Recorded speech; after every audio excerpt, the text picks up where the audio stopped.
Muito bem, Shalom, queridos irmãos, que Deus abençoe ricamente a vida de vocês. Sejam bem-vindos aqui a mais um módulo do ETEBAB. Eu sou o pastor Alexandre Dutra e você, o professor de vocês, ah, nesse curso aí, nessa exposição exegética, teológica, bíblica do livro de Gênesis, tá bom? E aí, quem já estiver aí, já quiser marcando presença, já aproveita esse momento. Bom, nós já fizemos uma apresentação aqui, né? Já dei uma saudação para os irmãos. Então, nós vamos começar. Você já tem a apostila lá, e vocês já sabem a questão como é que funciona. Eu quero desafiar vocês, acho que está escrito lá também, se não, já serve agora para vocês, que vocês nessa semana que nós vamos ter de aula, que vocês ouçam o livro de Gênesis lá na versão ACF, tá bom? É importante vocês ouvirem na ACF. Eles ouvirem. Geralmente eu falava para os alunos lerem, mas eu acho interessante também ter essa variação. Principalmente porque eu tenho percebido que já ouvi a Bíblia toda, né? No áudio, no trânsito de São Paulo. Então, eu tenho percebido, dá para colocar na velocidade 1,25. Eu tenho percebido que ajuda muito a nossa compreensão, porque a leitura, seja feita por um ser humano ou IA, respeita bastante a questão da pontuação. Às vezes dá uma errada na IA, mas é raro. E é muito interessante você ouvir alguém lendo a Bíblia, né? Observando e obedecendo e seguindo as pontuações, tá bom? Ajuda bastante. Então, essa é uma das tarefas para vocês, ok? Ouvirem nessa semana o livro de Gênesis. Irmãos, eu quero pedir perdão, porque nós pegamos umas semanas bem complicadas que não vai dar para eu fazer a semana toda, como eu fiz da última vez na aula que eu dei sobre Apocalipse, mas a coisa deu uma tumultuada nesses dias, acho que Copa, as coisas foram mexendo. Então, meus queridos, me perdoem para a gente poder ter aula hoje, amanhã, aí na quinta-feira eu vou estar dando aula, aí na sexta-feira é o Jogo do Brasil, nós não vamos ter aula, aí na outra segunda nós teremos aula e aí só teremos aula na quarta-feira, que aí né, descobri que tem o Jogo do Brasil. Então, vamos andar aqui e vamos ver como é que vai ser. Talvez a gente faça depois o Jogo do Brasil, vamos ver. Mas, dependendo de como a gente andar aqui, a gente vê o que a gente faz como uma atividade, tá bom? Agora, o que eu quero propor para vocês? O que vocês acham? Vamos até as 10 e a gente encerra, ou faz o intervalo ali para. Porque normal é até as 10h30 com o intervalo, não é isso, irmãos? O que vocês acham dessa proposta da gente ir até as 22 horas e a gente encerra? Eu Por acho, mim, ok, eu acho pastor. melhor até 10, pastor. Ok, Direito a melhor. maioria 10 fica então bom. prefere assim, né? Beleza. É claro que depois está gravado, depois vocês podem acessar, ouvir, tirar algumas dúvidas daquilo que a gente vai falar. Tá certo, meus queridos? Então vamos lá. Vamos ter uma palavra de oração aqui. Irmão André Luiz, você pode orar por nós?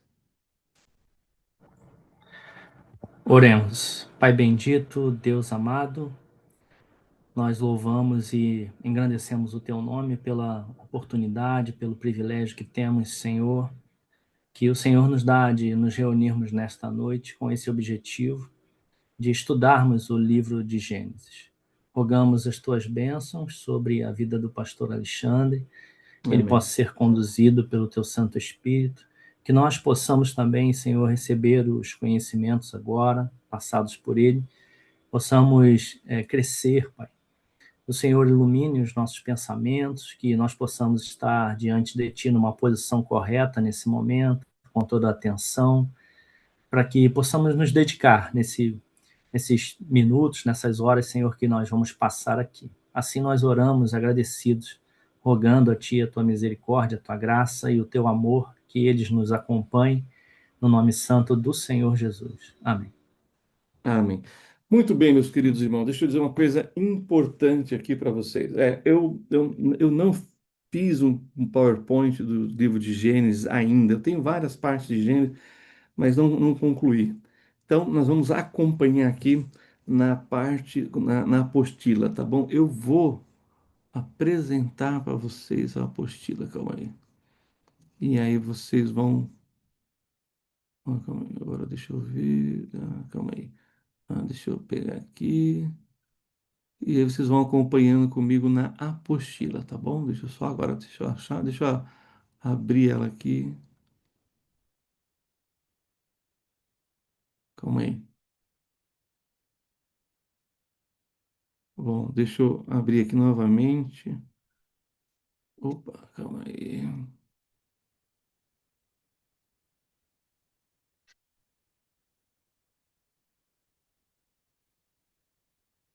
Deixa eu ver se eu consigo aqui apresentar agora para vocês.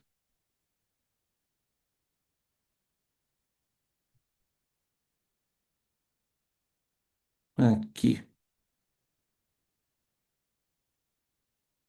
Muito bem. Todo mundo está conseguindo ver? Jóia. Então, aqui nós Sim. temos na parte da introdução. Deixa eu apresentar aqui uma fala do Tim LaHaye, que é muito interessante sobre o livro do Gênesis. Deixa eu fazer, mas antes, deixa eu fazer uma pergunta para vocês.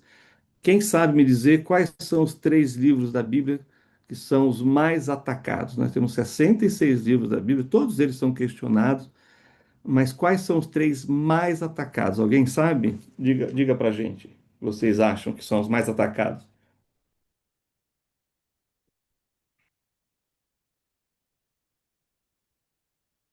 Alguém tem ideia? Eu não tenho ideia e nem, assim, nunca ouvi essa expressão que você usou, né? De ser o mais atacado. E alguém tem ideia? Pastor, eu Não? acredito que um deles, pelo menos, seja Gênesis, né? Isso, Justamente pela questão da criação do mundo, né? exatamente. E o segundo, acho que também tem a lógica aí, seguindo essa lógica, é o Apocalipse. Ou seja, o primeiro livro e o último livro. Agora, o mistério é, então, qual é o terceiro livro mais atacado da Bíblia? Alguém tem ideia? Seria João, pastor? N- Não, é o livro de Daniel. Daniel é tão preciso nos impérios mundiais que os críticos dizem que teria que ter uns 4 a 5 Daniéis escrevendo. Quem não acredita na revelação de Deus vai ter dificuldade mesmo, mas foi um Daniel só e é tão preciso que é uma evidência uma das muitas evidências da Bíblia como palavra de Deus, né, e veracidade das Sagradas Escrituras, tá bom? Então são os três livros mais atacados por essas razões. O Gênesis é o início de tudo, da onde viemos, né, é a base. O Apocalipse é o final de tudo e o Daniel fala justamente desse período dos impérios mundiais, tá certo? Mas quero ler aqui para vocês então na parte da introdução, essa fala aqui do Tim LaHaye, que ele diz o seguinte: o livro de Gênesis lança o fundamento da revelação de Deus a respeito de si mesmo e do homem. Gênesis responde às perguntas básicas sobre a origem de tudo o que existe, a origem do mal, do mundo, o início do plano de Deus para redimir a raça humana.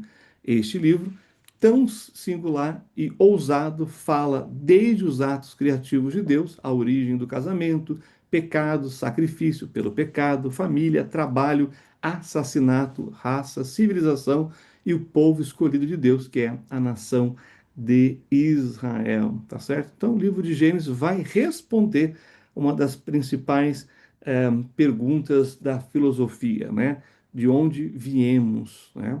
Por que estamos aqui e para onde vamos? Aí nós vamos nos recorrer ao livro do Apocalipse, tá certo? Então, se a gente quer responder aí as perguntas dos filósofos, nós vamos ter aí como base justamente o livro de Gênesis. Eu costumo dizer que os filósofos são bons em fazer perguntas e os teólogos têm que ser bons em dar as respostas.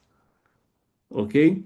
Muito bem. Dito isso, vamos aqui para o nome do livro de Gênesis em hebraico, e aqui nós estamos falando do texto massorético. O texto massorético é o texto que nós temos aqui das Sagradas Escrituras, aqui com você. Esse aqui é um texto massorético do Antigo Testamento. e nós temos o Novo Testamento, o texto Receptus, tá bom? Então é assim que a gente, na academia, se refere aos textos que a gente usa na nossa Bíblia. Texto massorético é o texto em hebraico. Vai estar lá, vai começar com os massoretas no ano 1000 depois de Cristo, com a vocalização, com as vogais. Eles vão acrescentar no hebraico, que é consoantes, só consoantes, as vogais para se pronunciar corretamente. Deixa eu pegar novamente aqui para mostrar para vocês. Aqui, ó, vocês estão vendo, não tem vogal, é só as consoantes. Agora, quando se fala que não tem vogal, não quer dizer que, né, você não existem as vogais. O que existe aqui são consoantes vocalizadas, ou seja, consoantes que têm o som de vogal. Por exemplo, qual é o som da consoante Y? É o I, entenderam? E aí você tem, por exemplo, o Aleph, o Ain, que pode ser um A, um E. Você tem, por exemplo, a letra Vav, que pode ser um U. Tem som de V, mas pode ter som de U ou de O. Entenderam? Então, essas consoantes, elas são vocalizadas, elas mudam de som quando você conhece as palavras. Mas os maçoretas, eles fizeram um trabalho assim muito especial. Eles vieram pegar o mesmo texto sem acrescentar nada e colocar esses pontinhos, tracinhos, e aí temos as vogais. Os maçoretas colocaram então a, os nikudim, que chamam em hebraico, que são esses pontos para pronunciar corretamente a vogal, tá bom? Essa é a ideia. Isso é um texto maçoreta, ok? Então vamos lá. A abreviação é TM, que quer dizer texto maçorético, ok? E olha que interessante. A, a primeira palavra do livro, Bereshit, no princípio, é o nome do livro. Nós conhecemos como Gênesis, né? Mas em hebraico é Bereshit. Bereshit quer dizer no princípio. No caso aqui, nós temos essa expressão. Agora, olha que interessante. O no, a preposição no, ela vem prefixada ao substantivo reshit, tá bom? Então aí fica no princípio. Então, são duas palavras que estão ligadas. No português é separado, né? No princípio. Em hebraico não, é tudo juntado, é juntado. É chamado de prefixo e sufixo. Preposições, pronomes não, mas tem preposição nominal também, mas não vamos entrar nisso. Artigo, tudo vem anexado com o substantivo ou adjetivo, ok? Mas não é aula de hebraico, então só saiba que tem essas coisas que existem, ok? Bom, segunda coisa em relação ao nome, né? Da Septuaginta é que vem o nome Gênesis que a gente conhece. O que significa? Princípio ou origem, que foi tirado aqui de Gênesis 2:4, quando diz: Estas são as origens dos céus e da terra. Esta pode ser a frase delimitadora e também a chave do autor, ou seja, princípios, origens, no começo, ok? E aí então, o nome Gênesis em português, que vem da influência do latim, e Bereshit do hebraico, que quer dizer no princípio, e Gênesis quer dizer início, né? Princípio ou origem. Depois eu vou abrir para perguntas e colocações dos irmãos, tá bom? Então, se você tiver uma dúvida, anota aí, guarda, para a gente ter uma dinâmica aqui melhor, para assim, não ter uns cortes enquanto assim, a gente vai finalizando os pensamentos, ok? O conteúdo. Agora vamos para a canonização. Na minha tese de doutorado, eu trabalho muito essa questão. Minha tese de doutorado é sobre o Messias na Torá, é o Messias no Pentateuco. E aí eu trabalho justamente essa questão da canonização, de todos os debates que houve na academia, pelos críticos, a alta crítica, o pessoal incrédulo, né, sobre a inspiração, né, e toda a questão do texto bíblico. E aí eu trabalho mais forte isso aqui, porém aqui, só para constar, eu preciso dizer para vocês que esta é a parte da primeira seção do cânon hebraico chamado a Torá. A expressão Torá quer dizer ensinos ou lei. Isso significa a palavra Torá. E essa seção, na Septuaginta, é conhecida como Pentateuco. né, 5 rolos quando a gente pensa no grego, tá bom? E às vezes é chamado também de os cinco livros de Moisés em português. Daí vem a expressão, em português vem da expressão Humash. Humash em hebraico quer dizer cinco, certo? E também, Gênesis e Deuteronômio é um relato contínuo de Moisés a respeito da criação até a vida dele, né? Até a chegada dele, que aí nós temos ali o livro de Êxodo, ok? Bom, quando a gente pensa em gênero, o livro de Gênesis é fundamentalmente narrativa teológica, histórica, mas também inclui outro tipo de gênero literário, como, por exemplo, poesia e profecia. Essa parte de gênero literário dos livros da Bíblia é muito importante, justamente para você lançar as bases de como você vai aplicar, por exemplo, a hermenêutica, né? Fazer a exegese.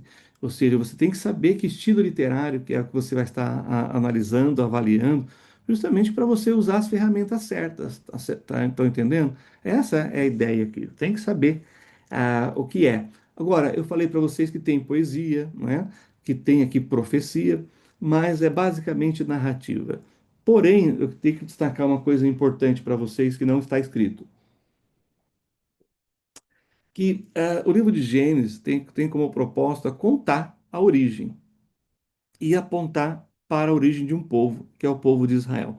Todos os povos antigos sempre fizeram isso através do estilo literário poético, da poesia, porque a poesia ela te dá um leque muito amplo que você pode falar um monte de coisa e não ser necessariamente verdade no sentido literal. Mas a narrativa não. A narrativa tem como propósito a característica de ser fidedigno, ou seja, você está narrando algo que aconteceu. Então você tem que ser fiel naquilo que você está vendo, que você presenciou, ou que você está ouvindo, ou que você está lendo a respeito de algo que aconteceu. Tá bom? Então é bem interessante.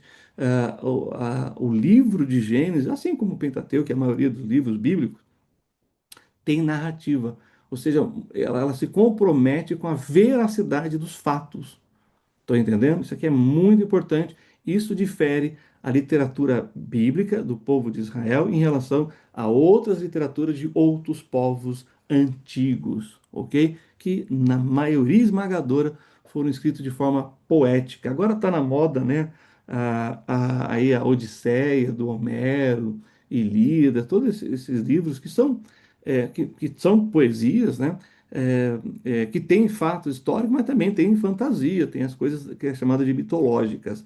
Então percebam que ele está usando uma literatura que já dá um leque, a abertura para se falar sobre muitas coisas, mas sem o compromisso daquilo realmente ser literal, ser verdadeiro, ser um fato. Tá bom? Isso aqui só resumindo aqui a parte do gênero literário. E a autoria, né? O autor é Deus, eu costumo dizer, né? E o escritor aqui é Moisés. Também, na minha tese, depois que eu terminar, eu também pretendo publicar em livro, aí nós vamos ter uma parte só trabalhando esses aspectos aqui, não só no livro de Gênesis, mas de todo o Pentateuco, toda a Torá, ok? Mas aqui a gente já está afirmando como Moisés. E aí vamos defender aqui através da tradição judaica, ou seja, antigos escritores, né, judeus, dizem que Moisés escreveu o livro livro de Gênesis, ok? Isso aqui é muito interessante, porque a gente está falando de evidências externas e evidências internas de que Moisés é o escritor. No livro eclesiástico de Ben Sirac, no capítulo 24, versículo 23, que foi escrito aproximadamente ali 185 antes de Cristo, vai dizer que Moisés é o escritor de Gênesis. O Baba Batra 14b, que é uma parte do Talmud, e o Talmud é uma enciclopédia judaica, né? É um compêndio da literatura judaica comentando a Torá, o Pentateuco. E lá no Talmud também diz que Moisés é o escritor, né, do livro de Gênesis. Filo de Alexandria, que foi um filósofo judeu lá no Egito, ali um pouco antes do ministério de Jesus, ele vai fazer o casamento da filosofia grega com o Tanar, né, o Antigo Testamento, ele vai misturar essas duas coisas, ele vai tentar fazer, interpretar um à luz do outro, que é uma coisa que foi feito também na cristandade depois ali, quando os evangelhos foram sendo escritos, né? Mas o Filo vai dizer que Moisés escreveu o livro de Gênesis, assim como, né, o maior historiador de Israel, que é o Flávio Josefo, escreveu também um pouco antes do ministério de Jesus, vai reconhecer que Moisés é o escritor do livro de Gênesis. Ou seja, a Torá é um relato histórico unificado, ou seja, os 5 primeiros livros eles estão conectados, eles têm estilos diferentes, mas eles tratam de algo que é unificado com continuidade, começo, meio e fim, e abre ali toda a questão para o que viria depois como literatura sagrada e inspirada. Por exemplo, é dito que Moisés escreveu, né, lá em Êxodo, Número e Deuteronômio. Então, são textos aí que vocês estão vendo que falam que Moisés é o escritor do livro de Gênesis, tá bom? Também é dito que Deus falou através de Moisés, lá em Deuteronômio, essa parte é bem interessante. E também na letra C é dito que Moisés falou as palavras da Torá ao povo. Aí temos as referências em Deuteronômio. E os escritores, né, do Antigo Testamento atribuem a autoria a Moisés, Josué, os escritores de Segunda Reis, Esdras, Neemias, Segunda Crônicas, Daniel e Malaquias reconhece aí Moisés como escritor. E na tradição cristã, nós chamamos assim, né, Jesus atribuiu as citações da Torá a Moisés, outros autores, outros escritores do Novo Testamento, como Lucas, Paulo, né, João, reconhece Moisés como o autor do livro do Gênesis, tá bom? E a data, nós estamos falando do século XV antes de Cristo, ou seja, aproximadamente 1500 anos antes de Jesus. Já já eu vou dar uma data aqui para vocês. Inclusive, meus queridos, esse livro aqui, quando eu falo aqui sobre Moisés, eu pego 3 autores, os mais reconhecidos autores da história de Israel, porque eles divergem na questão da data. 2 divergem muito pouco e um terceiro é um pouco mais distante. Mas aqui nesse livro, então eu trato qual, segundo, né, os textos bíblicos, segundo a questão histórica, qual é a data realmente mais próxima da saída do Êxodo, o faraó que estava lá, e assim a data mais precisa, tá bom? Mas olhando aqui, né, o ponto 1, 2 na sequência, o ponto 1, olha só, Gênesis cobre o período da criação do cosmos até a família de Abraão, né? É possível datar a vida de Abraão a partir de literatura secular do período. A data aproximada seria ano 2000 antes de Cristo. Aqui nós estamos arredondando para ficar mais fácil, tá bom? No segundo milênio antes de Cristo. E a base para isto é o pai atuava como sacerdote para a família, assim como Jó. Por isso que a gente ouve, né, os estudiosos falando que o livro mais antigo da Bíblia é o livro de Jó, que é um personagem paralelo ao período de Abraão, tá bom? A questão da vida nômade, seguindo manadas e rebanhos, migração de povos semíticos durante este período. Então, quando Abraão sai da Mesopotâmia, né, sai lá de Ur dos Caldeus, estava tendo uma invasão de povos bárbaros. Isso fez com que aqueles que estavam atacando fizessem com que aqueles que estavam sendo atacados que fugissem, né? É uma coisa muito comum. Por exemplo, nós temos muitos refugiados sírios aqui no Brasil por causa da guerra civil síria. Então, até hoje é assim. Então, Abraão sai nesse período e nós sabemos disso porque, né, isso estava acontecendo naquela época, tá bom? Essa é uma informação importante aqui para vocês. E número 2, os eventos primitivos de Gênesis 1 a 11 são eventos históricos verdadeiros, né? E aí, um possível drama histórico no sentido de que Moisés, então, vai falar sobre esses acontecimentos, escrever, recorrendo a fontes escritas, né, textos escritos, retratando esse assunto, do começo de tudo, e também a tradição oral. Essas duas são as fontes principais de pesquisa, mas é claro que Moisés estava lidando com a revelação de Deus sobre o que havia acontecido, mas não impediu ele de consultar essas fontes e de ter, né, ouvido a história sobre a criação. Quem faz isso, para vocês terem uma ideia, nesse aspecto de historiador, é o evangelista Lucas.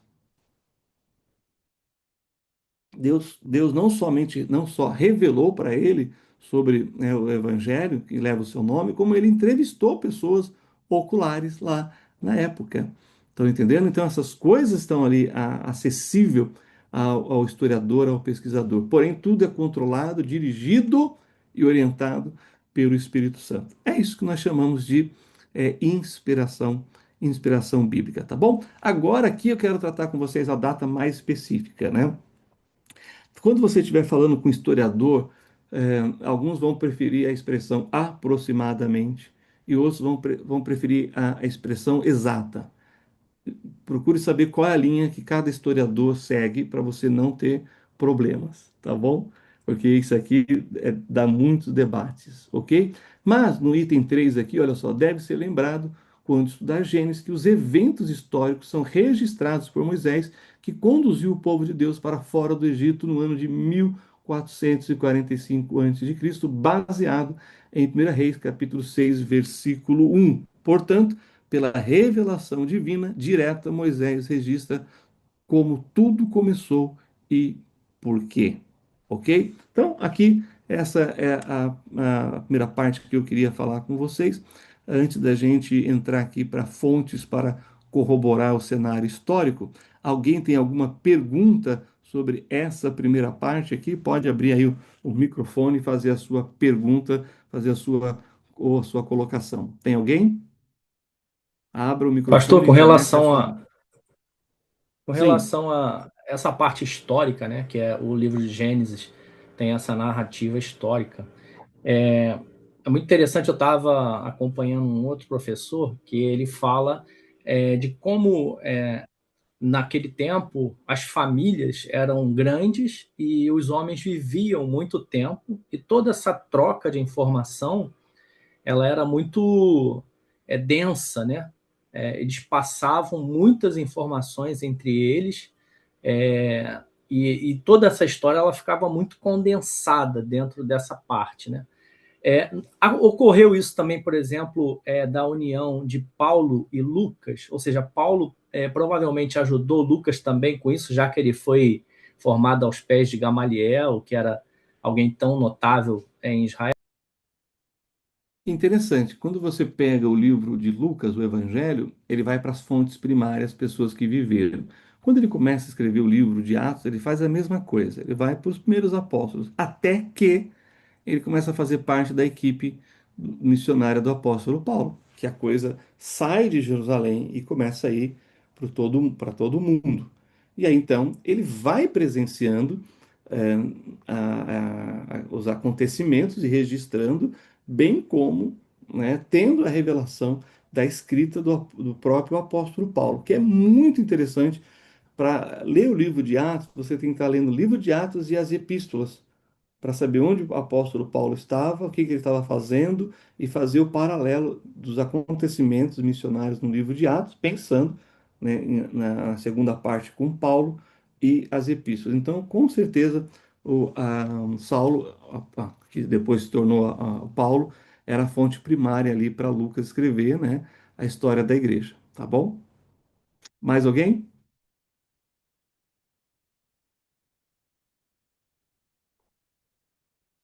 Mais alguém quer fazer alguma pergunta, fazer alguma colocação?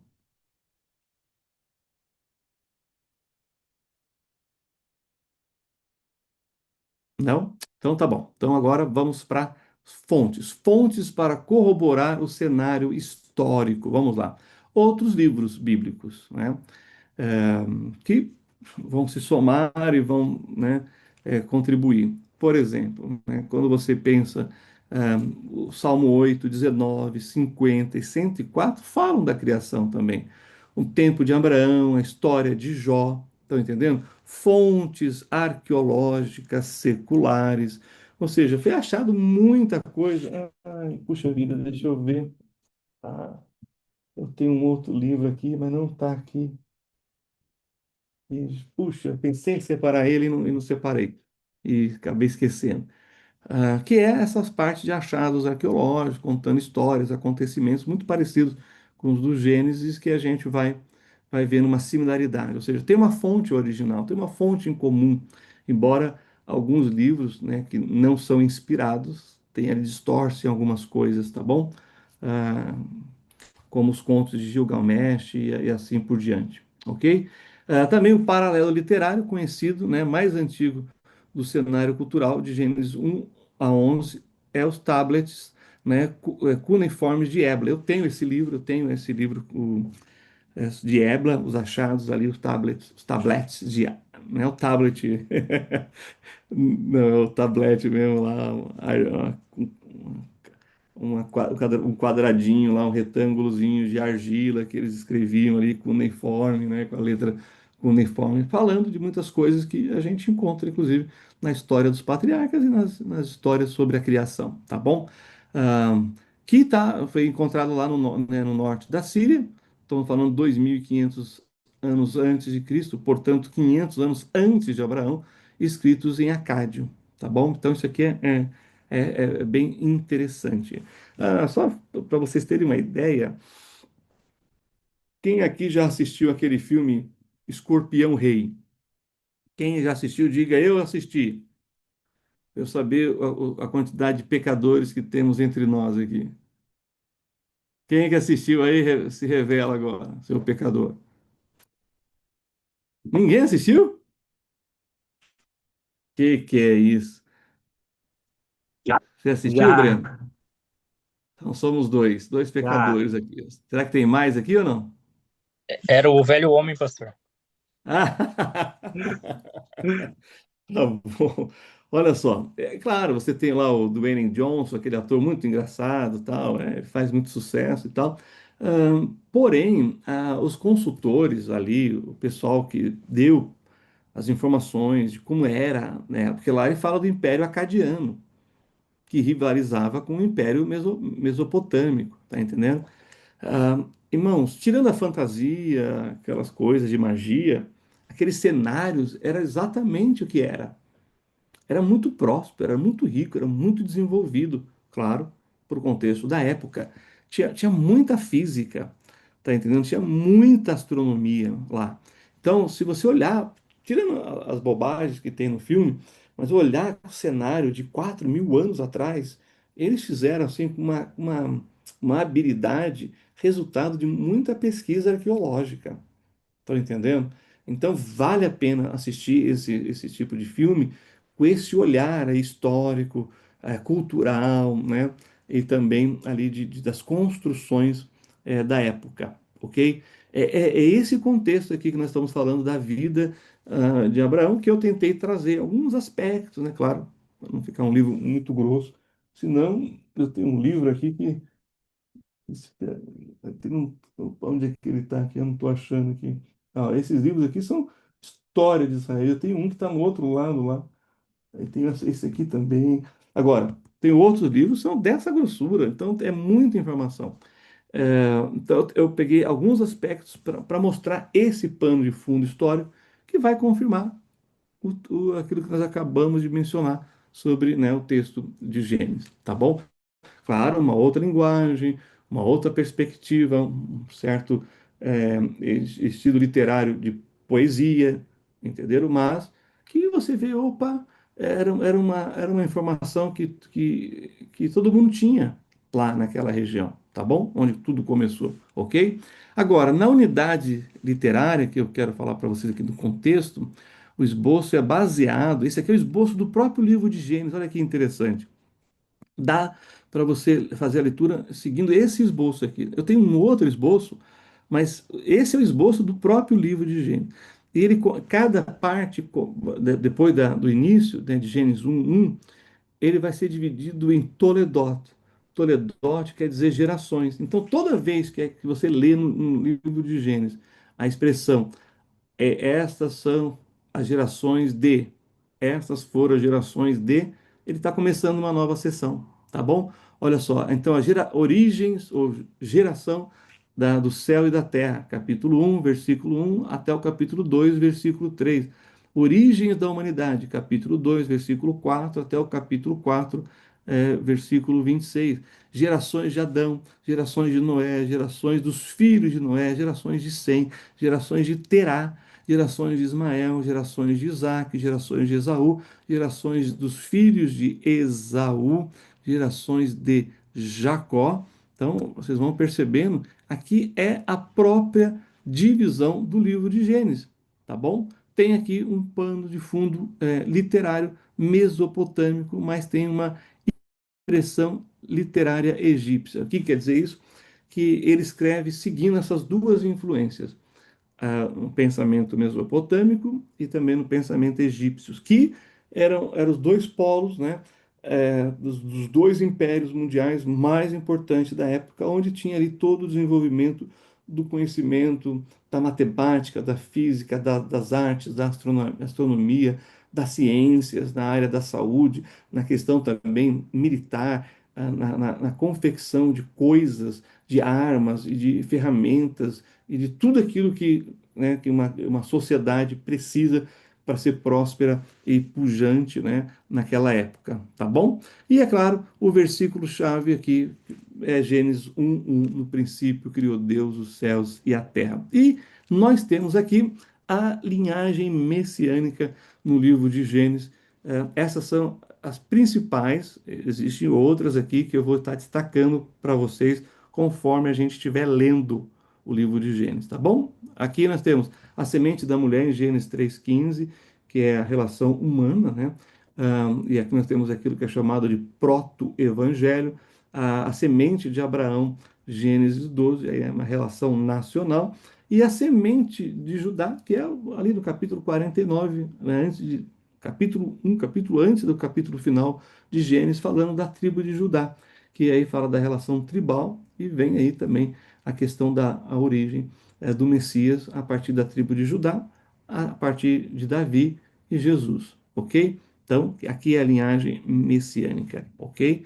Muito bem. Agora, eu quero que vocês abram a Bíblia de vocês em 1 Coríntios, capítulo 10, versículo 32, e alguém leia para a gente 1 Coríntios 10, 32, porque esse texto ele é uma chave hermenêutica.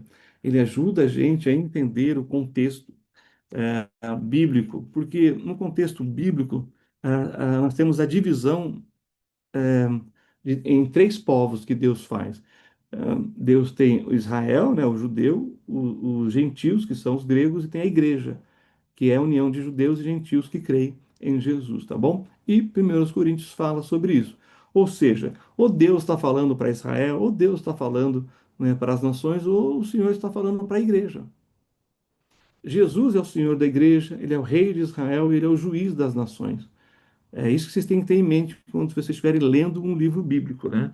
Quem está falando, para quem está falando, o que está falando. Então, vamos ver essa divisão que a Bíblia faz, aí Deus, inspirando o apóstolo Paulo, mostra para a gente como Deus faz a divisão da raça humana. Quem vai ler para a gente? 10:32.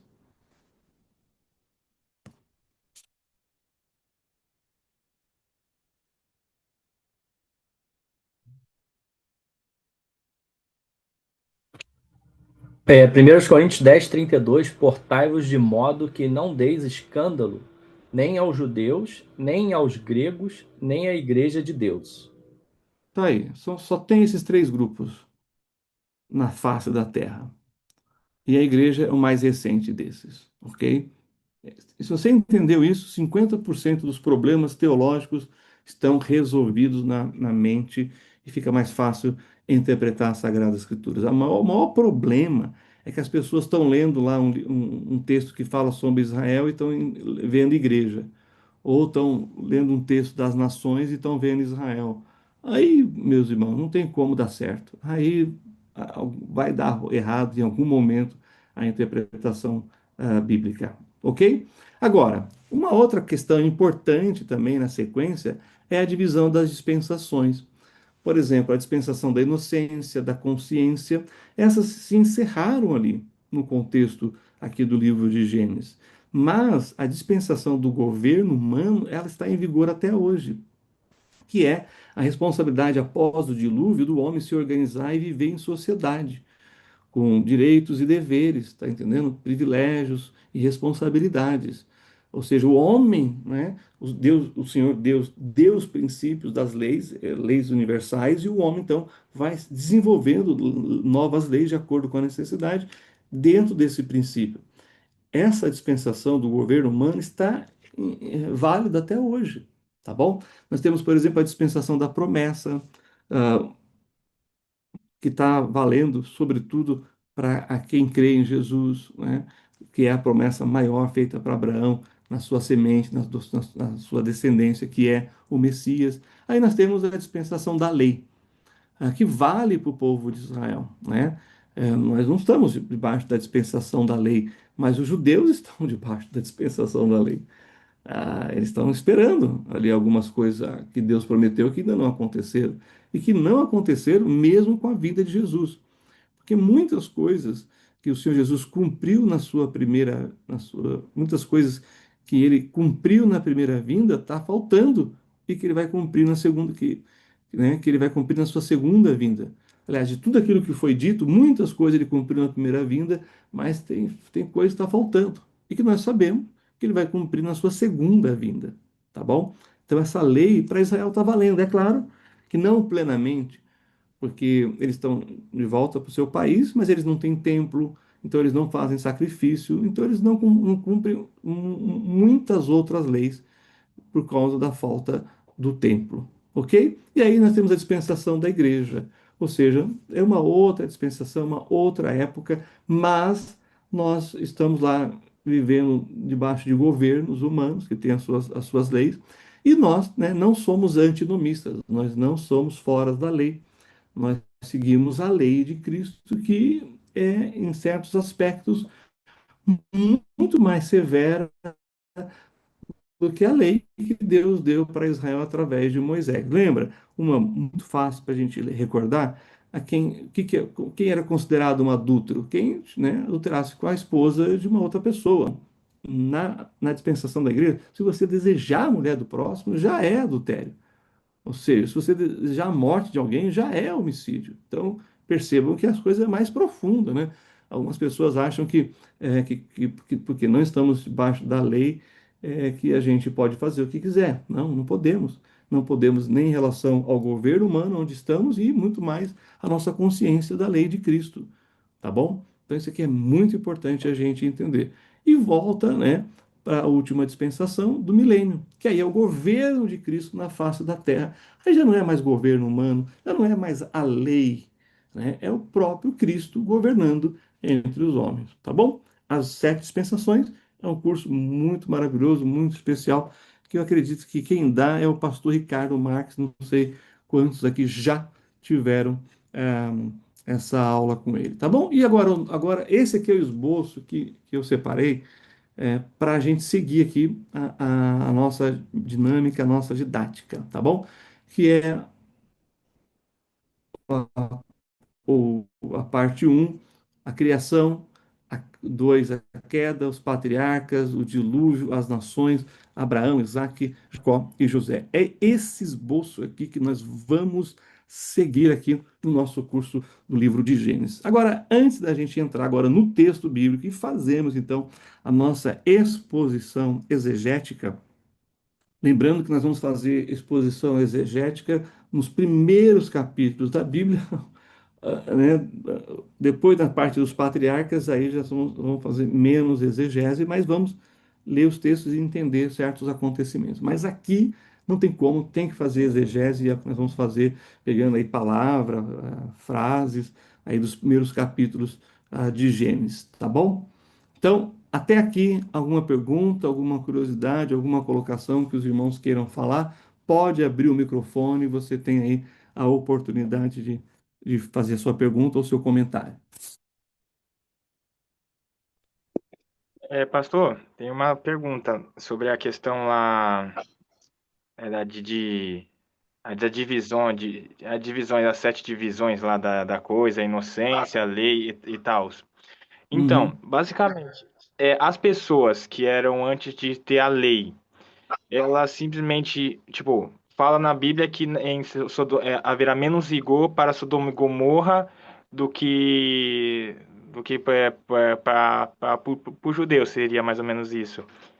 É, Uhum, para Cafarnaum, né? Sim, uhum. então vamos lá. É, Oi?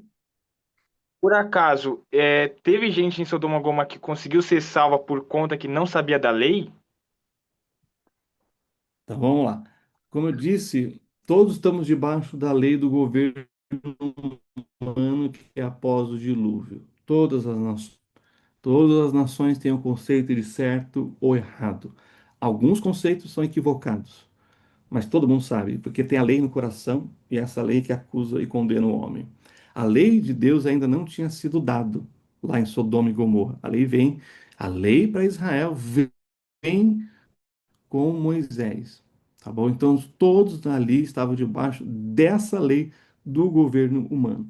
Por causa da depravação, da violência, chegou o momento do limite da tolerância divina e por isso que Deus destruiu. Ninguém se escapou a não ser Ló e as suas duas filhas, tá bom? Mais alguém?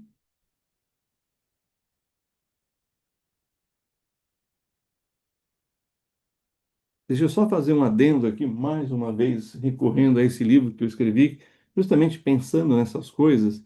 Aqui eu falo de Sargão, que foi um dos caras mais importantes na época de Abraão. Ele tinha as suas leis. Tanto que quando você vai ver as leis que Deus deu para Israel através de Moisés, muitas são parecidas. Entenderam? Ou seja, sempre houve lei, sempre a partir do dilúvio, que Deus então estabelece as leis universais, ok?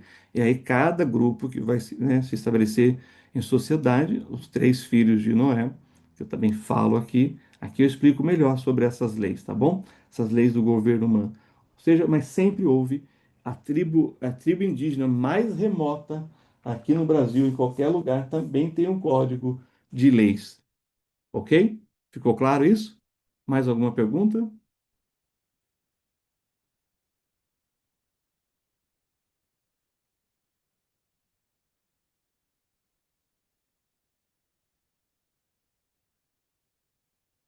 Ninguém mais? Então, podemos ir aqui para o nosso texto. Abra sua Bíblia em Gênesis capítulo 1. E agora a gente vai começar a lidar com o texto. Até agora, o que nós fizemos nessa primeira parte foi justamente fazer abordagens externas, dar regras, dar direções, né, para a gente entender agora como interpretar o próprio texto bíblico, ok? Então, já vamos começar aqui com essa primeira expressão de Gênesis 1:1, no princípio. Não de Deus, porque ele não tem princípio, né, nem fim, ele é eterno. O Salmo 92 diz: de eternidade a eternidade, tu és Deus, ok? Aí nós já temos a expressão Deus. No princípio criou Deus, olha só. Deus aqui é Elohim. O termo em hebraico, eu pus aqui tudo transliterado, eu não escrevi nada em hebraico, né, porque acho que vocês não tiveram hebraico, não sei se vocês vão ter. Então, vamos tudo para o transliterado, que é melhor. Eu tenho um livro que vai ser publicado, que é a minha dissertação de mestrado, ali eu faço uma exegese expositiva, né, em Gênesis 17. Ali eu trabalho palavra por palavra em hebraico, tá bom? Aí algumas expressões também. Mas aqui não, aqui vai ser tudo transliterado, ok? E o que vocês estão vendo aí entre parênteses BDB 43, todos esses termos em hebraico foi tirado calma aí, desse cara aqui, desse léxico aqui, desse dicionário aqui, como vocês podem ver, de hebraico, ok? Ele só tem em hebraico e inglês, não temos ainda em português. Porém, Ah, nós temos também esse daqui, esse é em português, hebraico e português. Ai, ai, ai. Esse aqui, ó. Mas não foi usado esse daqui, eu uso esse aqui em outros trabalhos, eu uso vários, né? Mas esse aqui, meus queridos irmãos, se você puder comprar, não é barato, mas esse aqui é fundamental. Agora, também só vale a pena ter esse daqui se você souber hebraico. Senão também não adianta, porque ele não está transliterado, né? As palavras estão em hebraico, ok? Depois é que vem a transliteração. E outros que eu tenho também. Esse aqui é muito interessante, olha. Deixa eu pegar isso. Assim, talvez esse seja mais interessante para quem não conhece hebraico, porque aqui nós temos as palavras-chave, tá vendo? Na Bíblia mesmo. Então, na própria Bíblia, ele vai dando as palavras em hebraico aqui. Então, é interessante. Não sei se dá para vocês verem aí. Esse aqui, para quem não conhece, né, eu acho que vale a pena adquirir, ok? Depois eu guardo isso aqui. Muito bem, então é isso. Então nós vamos fazer isso. Vamos pegar as palavras-chave, as frases-chave no hebraico e vamos fazer a exegese, ok? Então BDB é esse livro aqui, combinado? Só para vocês saberem. Vamos lá. Então ele vai dizer que Elohim aqui é plural, na forma geral do nome de Deus no Antigo Oriente Próximo. E como é que é Deus no singular? El. El quer dizer Deus em hebraico no singular, e Elohim quer dizer Deus no plural em hebraico.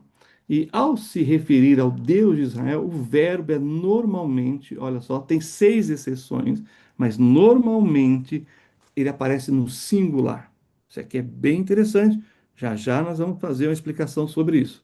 Os rabinos dizem que ele fala de Deus como criador, provedor e sustentador de toda a vida no planeta Terra. E ele tem como referência aqui o Salmo de número 19, os versículos de 1 a 6, e o Salmo de número 104. Então, eles entendem que o termo Elohim é o Deus que criou, que provê, que sustenta toda a vida no planeta Terra.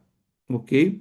Agora, eu já vou falar mais sobre isso, mas esses termos são termos genéricos para Deus, como a palavra Deus, né? Deus é um termo genérico para Deus, né?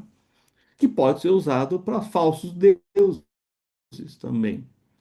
E aí você sempre tem esse qualificador. Existe o Deus vivo e verdadeiro e existe o Deus falso, que é um ídolo, que é uma imagem, né? Que tem boca, mas não fala, tem olhos, mas não vê, tem pernas, mas não anda, ouvido, mas não ouve. Isso aqui que é importante vocês saberem, porque algumas pessoas se assustam em saber que o mesmo termo usado para Deus é usado para deuses pagãos. A diferença não é a palavra é o contexto que é usado essa palavra, é o uso dela, né? Se eu quero falar de um Deus falso, eu vou falar, esse aqui é um Deus falso. Isso eu estou falando de Deus da Bíblia, é o Deus verdadeiro, tá bom? Isso aqui é muito importante vocês saberem. Agora, a outra palavrinha-chave que aparece aqui, né? No princípio criou Deus, né? Já vamos falar sobre os céus e a terra, é a palavra criou, é o verbo bará, que é, olha só, o verbo usado para criar do nada. No hebraico, então, bará é o termo usado, vejam vocês, exclusivamente acerca do ato divino criativo, que, segundo vimos, envolve a organização do caos existente, ou mais provavelmente envolve algo que foi trazido à existência, ainda que antes nada existisse. A relação do verbo bará do Antigo Testamento é com a palavra logos do Novo Testamento. E alguns intérpretes supõem que o fato de que Deus falou, né, a sua palavra, e logos é a palavra em movimento, é o verbo é a palavra em movimento, eles entendem, né, que isso aí tem uma referência que ao falar ele trouxe tudo à existência e aí então se entende, embora não é dito de forma direta, mas a ideia de que o Criador é o Logos. E quando João fala de Jesus, ele usa justamente o Logos. Estão entendendo? No princípio era o verbo estava com Deus, e o verbo era Deus. Agora, irmãos, presta atenção, que isso aqui vou fazer um parênteses aqui rápido, mas que é interessante. A estrutura de Gênesis, como eu disse para vocês, é Toledot, que em hebraico quer dizer gerações. A estrutura do Evangelho de João é baseado nas 7 festas que Deus deu para Israel. Então, o Evangelho de João começa como Gênesis e a sua estrutura, né, é parecida com a do livro de Gênesis. Sempre vai mostrar os ministérios, os 3 anos de ministério de Jesus, acontecendo em uma determinada festa em que ele estava em tal lugar e subiu para Jerusalém e era a festa tal. Então, olha que interessante. O Evangelho de João começa muito parecido com Gênesis e ele tem a mesma estrutura de escrita do livro de Gênesis, tá bom? Por isso que não dá para não associar o Bará com o Logos. Quando diz que Jesus é o Verbo, e o Verbo era a palavra estava, o Verbo estava com Deus e habitou entre nós, é a palavra em ação, é Jesus como a palavra em ação. Assim como a criação foi através da fala, da palavra, pensando no Novo Testamento grego do Logos, aí você vê Jesus é essa palavra encarnada. E por que que é usado o verbo? Porque o verbo é ação. Ele vem, se encarna e começa a realizar, fazer coisas, curar e assim por diante, tá bom? Isso aqui é muito importante. Se você guardar isso, vai ser muito mais claro e você vai poder ilustrar muito melhor quando você estiver pregando sobre esses dois livros, ok? Agora, aqui fazendo um comentário do Champlin, como é óbvio, o Evangelho de João explora esse tema, usando o conceito do Logos que foi iniciado por Heráclito. Então, nós temos um filósofo grego que usou esse termo, né, e ficou tão forte na mentalidade grega que, quando se escreve o Evangelho de João em grego, se usa esse termo. Também Filo, lembra o judeu lá de Alexandria, no Egito, ele vai personalizar o Logos, identificando como o poder criativo de Deus em seu eclético sistema neoplatônico judaico. Então, ele é um neoplatônico, né? Ou seja, aqueles que vieram depois de Platão, que fizeram algumas correções em relação aos ensinos de Platão, ok? Agora, Deus no hebraico é Elohim, que também pode ser traduzido, vejam vocês, como forte, mas ele está no plural. Esse in no hebraico é sufixo plural, tá bom? E criou no hebraico é bará, que é o verbo criar do nada, ou seja, Deus criou do nada. Porém, se você estiver na academia, você vai ouvir alguns críticos dizendo: não, mas o bará não é só para Deus. Às vezes ele aparece sendo usado de uma outra forma. Sim, mas muito raramente, muito poucas vezes. Ele é quase que exclusivo para Deus. Então já dá essa conotação de um verbo, né, utilizado para quando Deus está criando do nada.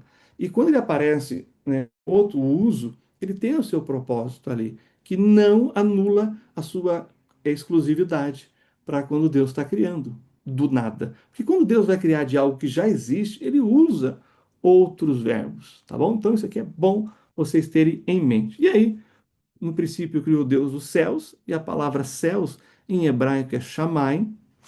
Isso aqui é muito interessante, porque ele também é plural. Só que esse plural aqui, irmão, é diferente. Ele escreve do mesmo jeito, mas ele é o que nós entendemos no hebraico, na gramática hebraica, por dual. O que é o dual? É aquele que vem em par. Estão entendendo? Por exemplo, enaim, olhos. São dois olhos, ok? Mas eles são em par. Não é um olho e uma orelha, né? Orelha também, ó, o ouvido, né? Osnaim, ofnaim, tá vendo? Nariz, duas narinas, tá entendendo? Yadaim, duas mãos, reglaim, duas pernas, mas é em par, ok? Então, chamai aqui é, é que existe águas. Sempre vai estar no plural água, ou águas. Eu estou falando agora de mãe. Mãe é água. Céus é mais de um, e águas também é sempre no plural. Estão entendendo? Então, nós temos aqui mais de um céu que a gente consegue ver. Não é que é no plural, é no dual, nesse sentido de que há um que a gente vê e o outro que a gente não vê, que é o celestial, o espiritual, tá bom? É nesse sentido aqui. Mas temos o primeiro céu, o segundo céu, o terceiro céu, como aparece na Bíblia, mas é o céu que a gente vê e o céu que a gente não vê. É o Pars. Só para ajudar vocês aqui. Mas, no texto bíblico, ele tem vários sentidos. Por exemplo, primeiro, refere-se à atmosfera da Terra, que a gente vê, pode se referir ao cosmos inteiro, ou seja, tudo aquilo que é material que a gente consegue ver a olho nu ou por telescópio. E terceiro, pode referir-se à criação de todas as coisas. Aí, olha só, visíveis e invisíveis. E aí, a parte invisíveis, os anjos, que são seres espirituais, o trono de Deus, e assim por diante. Se a opção, se a opção 3 é verdade, então há um paralelo aqui com Colossenses 1,16. Se não, então Gênesis 1 incide apenas sobre a criação deste planeta. Eu entendo que quando falo céus, aí é tudo aquilo que realmente a gente pode contemplar no plano material, físico, e aí nós estamos falando de planetas e estrelas e galáxias e assim por diante, tá bom? Mas o que se destaca aqui é que nessa apresentação da criação, ela é uma criação geocêntrica, né, ou geocentrista, ou é uma referência ao geocentrismo, em que a Terra está sempre no meio de tudo, porque é onde a vida humana. Então, para finalizar aqui esse versículo 1, eu quero usar agora o termo terra, né? Que o termo aqui é Eretz. Deixa eu escrever aqui que não escrevi.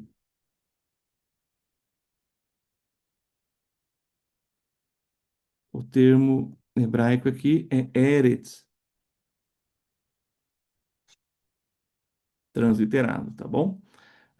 Pode se referir a uma terra específica, país ou todo o planeta, né? Aí nós estamos falando também é geocêntrico, e isso se encaixa no propósito teológico do capítulo, em que não que a Bíblia não seja científica, mas ela não está atuando nos moldes científicos, é aquilo que é chamado pelos os estudiosos de pré-científico. Já já nós vamos falar um pouquinho sobre isso. Então, é sempre numa perspectiva verdadeira, mas da perspectiva teológica. Ou seja, Deus usando uma linguagem comum para que as pessoas possam entender o que ele está falando, e não usando termos técnicos criados e inventados para distinguir coisas da natureza no aspecto científico. Por isso que a gente vai dizer que o texto não é científico, mas ele é pré-científico. Ou seja, deixa eu ilustrar isso aqui para vocês. Quando a Bíblia fala de biologia, ela é autoridade. A Bíblia pode não ser um tratado sobre biologia, mas quando ela fala sobre essa matéria, ela é autoridade e ponto. Por exemplo, a Bíblia não é um tratado sobre geografia, mas quando ela fala de geografia, ela é autoridade e ponto. E é isso que vocês precisam saber neste primeiro momento. Eu sei que eu trouxe aqui muitas informações e eu estou falando aqui do versículo 1 ainda. Só que tem uma dinâmica que nós vamos seguir, e se houver alguma dúvida, vocês podem perguntar, como agora está sendo aberto para pergunta dos irmãos, comentários sobre Gênesis 1:1, e depois que vocês comentarem, aí eu vou fazer uma pergunta para vocês. Alguém quer falar? Alguém quer perguntar?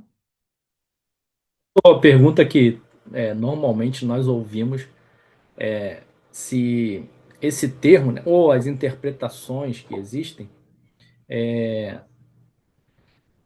todos os é, todas as linhas teológicas, né, elas concordam de que isso é literal, não é nada, não é algo poético. Ou seja, Deus realmente criou todas as coisas, né? Exatamente, é isso aí mesmo. Como ele escolheu o estilo literário de narrativa, ele está simplesmente descrevendo como foi. Ele não está inventando algo sobre como foi, ou exagerando algo como foi. Tá bom? Mais alguém? Então agora eu vou fazer a pergunta para vocês. Gênesis 1:1, no princípio criou Deus os céus e a terra. Bereshit bara Elohim et hashamayim ve'et haaretz. É como se lê em hebraico. Segundo esse versículo, qual foi a primeira coisa que Deus criou? Quem sabe?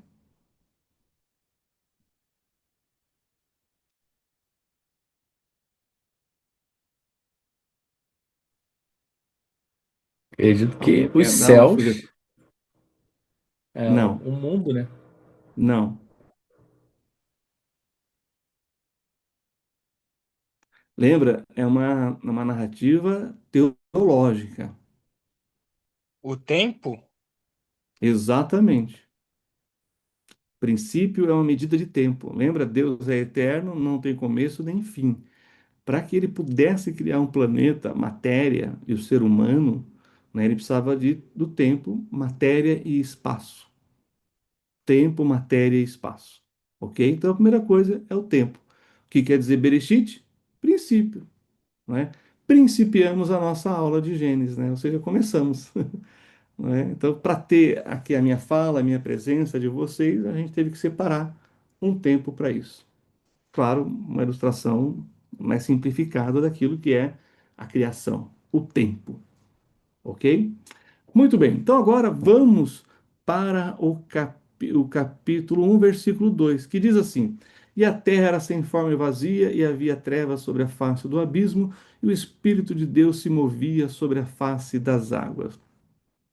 Aqui, irmãos, a gente já tem um problema que é levantado, que é essa questão chamada de teoria do intervalo, é uma tentativa de unificar a revelação divina com a evolução. Sabe a teoria da evolução? A teoria do intervalo é fruto desse casamento. Olha, Deus criou, mas Deus criou através da evolução. Não, não, isso aí não está correto. E aí, então, o que diz a teoria do intervalo? Diz que entre o primeiro versículo e o segundo versículo do capítulo primeiro de Gênesis, houve um espaço de tempo. Aí cabe, olha só, milhões ou bilhões de anos. Entenderam?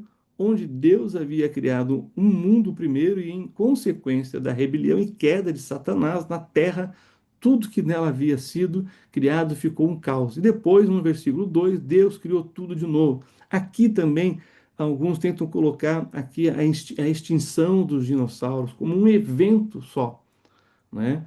E assim por diante, tá bom? Então, essa é a tentativa aqui. Agora, é interessante que quando você ouve os cientistas cristãos, eles vão dizer, muito da confusão dos cientistas não cristãos, ateus, evolucionistas, é que eles não aceitam que a Terra já foi criada adulta, madura. Daí é que vem esses milhões ou bilhões de anos e cá entre nós, né? Quando o camarada fala assim, ó, bilhões de anos, meu, como é que você prova? Como é que você prova que não aconteceu um monte de coisa em bilhões de anos? Né? Quer dizer, aí fica fácil. No sentido, né, de que você aumenta, inflaciona a coisa e aí tudo que realmente você imagina pode acontecer, porque você está dando muito tempo para que aconteça, ok? Essa é a questão aqui. Mas, se você olhar bem, Deus já criou a Terra, o universo, pronto para receber a vida, porque senão não seria possível, ok?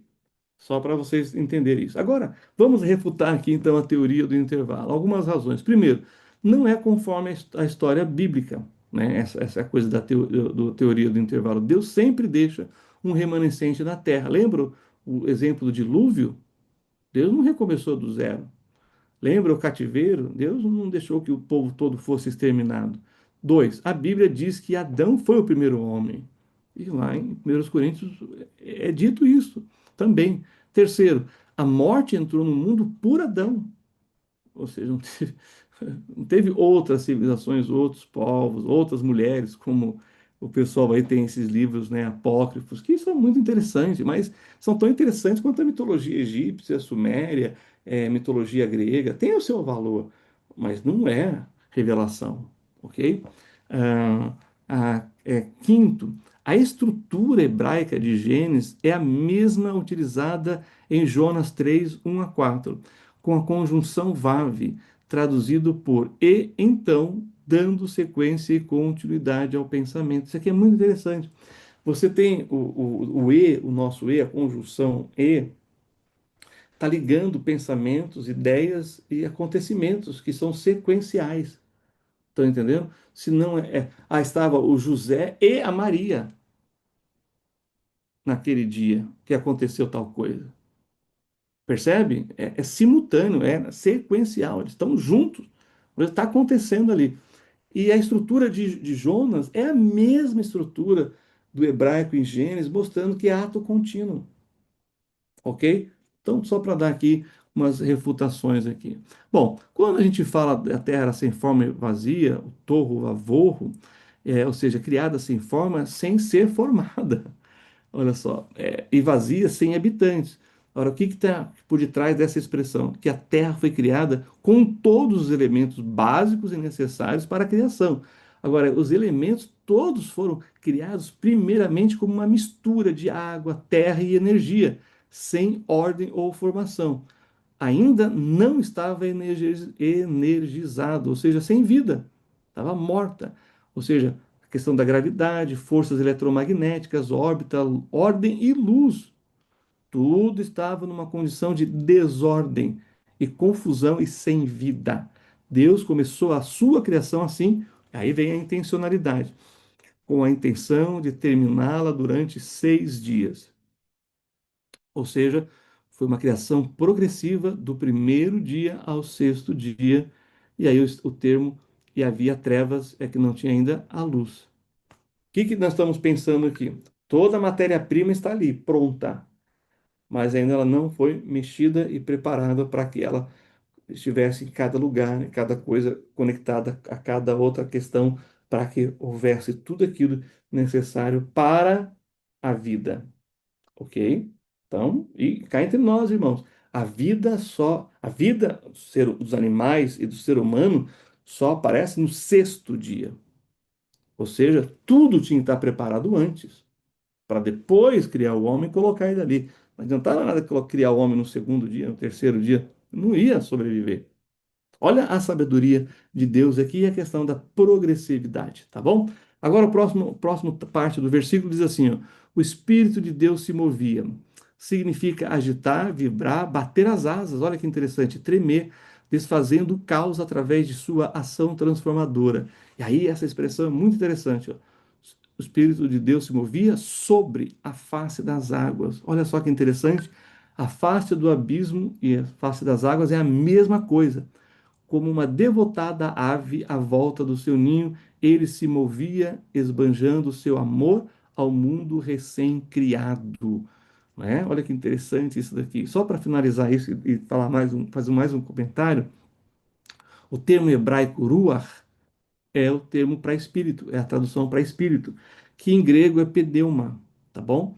E pode significar espírito, sopro ou vento. Olha que interessante. Então, a mesma palavra, três significados. Como é que eu sei que é Espírito Santo e não um vento? Porque o contexto vai dizer. O contexto que vai mostrar para mim. Então, mais importante do que saber a semântica, e semântica é saber o significado das palavras, é saber o uso das palavras. Tá bom?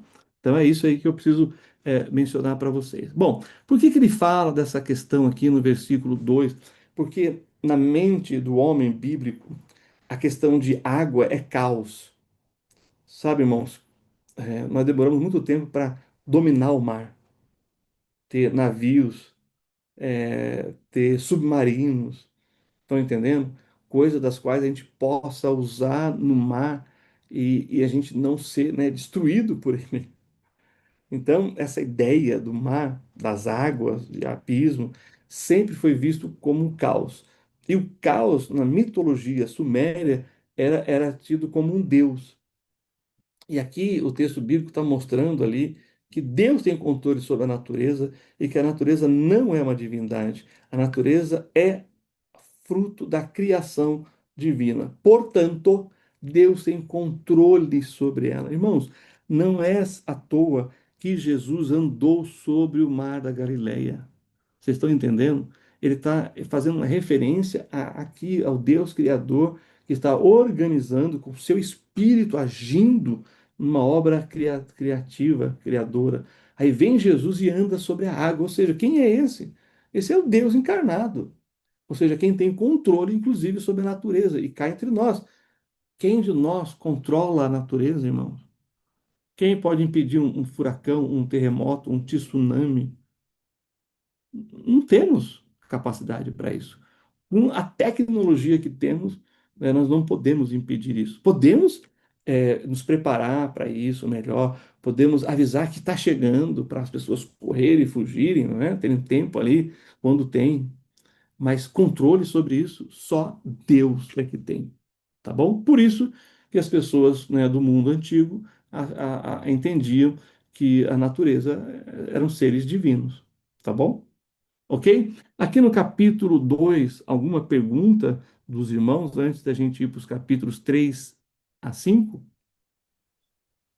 Pastor, com relação a esse comentário que o senhor fez da parte do intervalo aí que muita gente fala entre o capítulo um e o capítulo 2, né? É claro que a gente não tem como saber o tempo nem tudo, né? Mas da criação do homem até a queda ali que foi o pecado, não tem como a gente saber o tempo que foi, né, pastor? Isso. Porque, igual o senhor Olha, disse, né? A criação total de Deus foi feito nesses 7 dias, né? Então a gente não tem assim margem para dizer que teve bilhões de anos, igual as pessoas dizem, né? exatamente. Eu vou falar um pouco sobre essa questão dos dias, que é bem interessante, né? São os próximos versículos, versículos 3 a 5. É, mas eu acho que a linha é essa. O planeta Terra já foi criado adulto. E nesse aspecto ele tem muito, ele aparenta muito mais tempo do que ele tem. Mas quando você vai para a questão arqueologia, tal, nós estamos falando aí em algo entre 20 mil anos. E claro, a Bíblia relata aí uma história de 6 mil anos. E aí é que fica a questão. Mas milhões, bilhões aí já não dá. Aí já não tem como, tá bom? Aí até os 20 mil anos, assim, sendo generoso, né? Levando em consideração outras coisas, porém, é, milhões e bilhões já é forçado. Cientistas muito sérios não têm essa visão, porque a chance ela é zero de levar tanto tempo, porque se você não tem os elementos necessários, não tem vida, entendeu? Um elemento é um elemento, agora, o elemento, assim como nós, como tudo que Deus criou, se adapta. Isso é verdade. Isso aí, a gente vê isso, né? Mas mudar, não. Justamente porque nós temos categorias. Quando você vai lá para a tabela periódica, você não vê um elemento mudando para outro. Você vê os vários elementos que tem ali, né? E que juntando, aí você tem uma terceira coisa. Só para a gente finalizar isso, ok? Podemos ir aqui para os Pastor, versículos. Sim, inclusive tem um pastor Marcos Eberlin, né? Marcos Eberlin. Eberlin. Isso, Marcos Eberlin. Eu assisto de vez em quando. De vez em quando eu assisto o que ele fala e ele há pouco tempo falou sobre essa foto do James, né? Do James Webb, tele, o novo é, telescópio é mais potente. isso, novo telescópio. Então ali ficou bem, segundo ele, ficou bem provado que o universo estava pronto já pela foto. Foi feito pronto, é. Exatamente. Não tem ali essa coisa que a gente tem, né? A gente vê a nossa mudança de envelhecimento, né? Não, já foi feito pronto, né? Agora, o Marcos Weber é maravilhoso, já fiz palestras junto com ele na parte científica, eu nessa parte bíblica, histórica, e usando os termos em hebraico. Eu tenho os livros dele. Ele foi discípulo do professor Adalto Lourenço, né? Que eu tenho livros também, ele pregou na nossa igreja, ele foi nosso preletor em retiros de pastores, foi assim, uma pessoa. E tem muitos outros, né? Mas esses dois, eles são fenomenais, assim. Deus levantou eles para. E principalmente o Marcos Eberlin, porque ele é. uma das maiores autoridades, né? Uma das pessoas mais bem informadas, com mais reconhecimento acadêmico na área científica. Então, ele é uma autoridade. E você vai ouvir ele falando, sabe quando a sua professora na escola bíblica dominical falou sobre Adão e Eva, sobre a Arca de Noé? Pois é, ela estava certa. É isso. Ok, meus queridos? Tá bom? Então vamos lá. Agora aqui vamos para os versículos 3 a 5. E disse Deus. Olha que interessante. Esse é um conceito teológico da fala criativa de Deus. Por isso, a palavra latina que é usado é fiat. Sabe? Fiat lux. Haja luz. E disse Deus, e a coisa aconteceu. E disse Deus, aconteça isso. Seja assim, e foi. E aí vem a expressão latina, baseada no verbo bará e na criação pela fala de Deus, da expressão ex nihilo, que é a criação do nada. Ou seja, a partir do nada a matéria surgiu. Não é? E olha que interessante, é, até a Segunda Macabeus, que é um livro apócrifo, faz referência a isso, tá bom? Quando eles traduzem para o latim, eles vão usar essa expressão. Agora, essa energia da palavra falada também é vista na bênção patriarcal, na autorrealização da palavra redentora de Deus. Jesus com a palavra lá em João e Jesus como retornando com uma espada de dois gumes na boca, né? É a palavra, é ele falando. E aí você tem aqui aquilo que é chamado de jussivo, né? Eu fiz aqui uma notinha, é uma categoria gramatical, frequentemente associada no hebraico, né? Ao equivalente ao nosso imperativo, só que ela é usada para expressar ordens, desejos, apelos ou comandos indiretos. O imperativo, enquanto imperativo, foca na segunda pessoa, faça você, o jussivo pode se aplicar a todas as pessoas gramaticais. Olha que interessante. Então é Deus, né, que está fazendo aqui. Por isso que está no jussivo, né? O, aqui, ó, voltando aqui, o haja, tá bom? Essa é a ideia aqui. E viu Deus que a luz era boa. Opa, aqui nós temos algo muito interessante, mostrando que todo o propósito criativo de Deus é para o bem daquilo que é a sua coroa da criação, o homem. E tudo que Deus faz é bom no sentido de perfeito. Olha que interessante. E aí Deus separou, este verbo é característico de como Deus desenvolve sua criação. Isso aqui é muito interessante. Ou seja, ele divide e começa coisas novas. Isso aqui, irmãos, é o que nós fazemos, né? Quando a gente vai fazer, a gente vai criar, a gente tem que dividir, a gente tem que elaborar. Faz parte do aspecto criativo de qualquer um. Claro, nós não vamos criar como Deus, mas é da forma que Deus criou, é uma lógica da qual a gente segue. Tá bom? Esse separar. Separar cada coisa para fazer ali o que é necessário. Ok? E luz, né? Isso aqui é a parte mais interessante, né?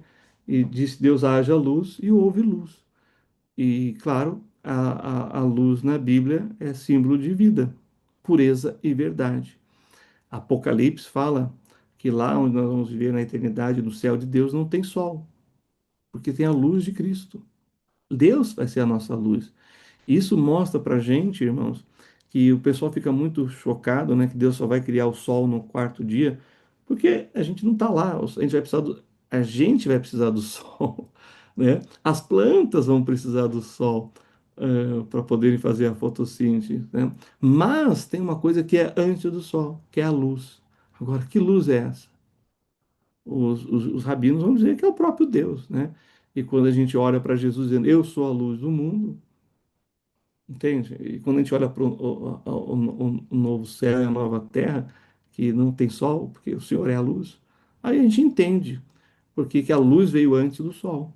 Porque essa luz é diferente da luz do sol. Elas têm funções distintas aqui, ok? Chamou Deus. Agora, essa parte é realmente algo que fala da propriedade, domínio, né, e controle de Deus sobre as coisas. E chamou Deus, então, e houve tarde e manhã. Aqui é interessante, porque o dia para o judeu, até hoje, é no pôr do sol. Né? Para a gente é meia-noite e um, né? E para o judeu é ali no pôr do sol. que começa um novo dia, ok? É de uma tarde a outra tarde, um total de 24 horas. É assim que eles marcam o dia até hoje. Agora, por falar em dia, o termo hebraico é Yom. E aqui realmente, quando estão falando, sabe, primeiro dia, segundo dia, são dias literais, né? Como as pessoas questionam, são dias literais de 24 horas. Como é que nós sabemos disso? Porque ele fala, e foi amanhã à tarde, né, o dia primeiro. Senão, a gente ficaria na dúvida. Porque Yom também é uma medida de tempo não determinado. Sabe quando a Bíblia diz que a lágrima pode durar uma noite, mas a alegria vem pela manhã? Pode ser que você estava triste à noite e de manhã você estava feliz, mas quer dizer, mas pode ser também que você está triste há um tempão, mas agora vai acabar essa tristeza. Entenderam? Porém, aqui não. Aqui a expressão, ela tá ligada, ela está dando sequência, continuidade, ela não está dando um vazio para a gente. Puxa, começou o dia e não terminou, já faz um mês. Não. Dia primeiro, dia segundo, está limitando o tempo de 24 horas. Ok? Isso aqui é bom para a gente entender. Bom, a expansão é justamente essa expressão, expansão pode significar, olha só, para elaborar ou esticar. Isaías fala sobre isso, né? Representa, então, metaforicamente, como uma abóboda ou tigela invertida acima da superfície. A expansão é o céu, é isso aqui é aquilo que a gente vê em cima da gente, tá bom? É essa a expressão. Lembra que eu falei para vocês das águas? Nunca vai aparecer em hebraico água. Nunca aparece no singular. E aqui, olha só, tem água doce e água salgada. Olha que interessante aqui. São sempre águas, né? É, claro, água doce, água salgada, é águas doces e águas salgadas, tá bom? Isso aqui é bem interessante. Agora, a luz da escuridão, a água acima da água abaixo, a água abaixo da terra seca, o tempo do sol e o tempo da lua. Olha que interessante o que está querendo dizer aqui. Quando ele separar, criar os astros ali, a lua, o sol, as estrelas, isso vai ter influência sobre as marés. Meu irmão, isso aqui é sensacional. Tudo no seu tempo, na criação de Deus, tem lógica e sentido. Por isso que ele vai separar as águas, né? Porque você tem a água na terra, embaixo da terra, e as águas que estão no céu. Lembra de onde vem o dilúvio? Da água do céu, as nuvens, né, carregadas, essas coisas tem lá, e as águas de baixo que saíram e encheram a terra, tá bom? E aí começa o processo da chuva, porque antes do dilúvio não chovia na terra. E aí a expressão, e assim foi, e aí nós temos o segundo dia, ok? Terceiro dia, a terra e as plantas. Olha que interessante, ele usa assim nos versículos 9 a 10.